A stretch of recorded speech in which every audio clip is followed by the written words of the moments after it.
নমস্কাৰ বন্ধুসকল, আপোনালোকে গম পাইছেই যে উমেন্স প্ৰিমিয়াৰ লীগৰ নিলাম আজি অনুষ্ঠিত হৈছে আৰু এই নিলামত আমাৰ অসমৰ দুজন খেলুৱৈয়ে চান্স পাইছিলে। তো এই দুজনক কোন দলে কিনিলে সকলো বিস্তাৰিতভাৱে আলোচনা কৰিম আৰু কোন কেইজন ইণ্ডিয়ান প্লেয়াৰ বিক্ৰী হৈ গৈছে তো সকলো বিস্তাৰিতভাৱে আলোচনা কৰিম।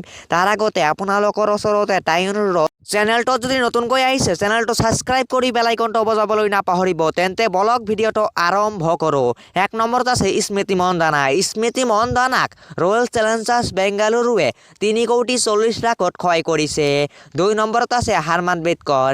হাৰমানপ্ৰীত কৌৰক মুম্বাই ইণ্ডিয়ানছে 1,80,00,000 ক্ৰয় কৰিছে। আৰু 3 নম্বৰত আছে ৰিংকু সিং ঠাকুৰ। ৰিংকু সিং ঠাকুৰক ৰয়েল চেলেঞ্জাৰ্ছ বেংগালুৰু দলে 1,50,00,000 ক্ৰয় কৰে।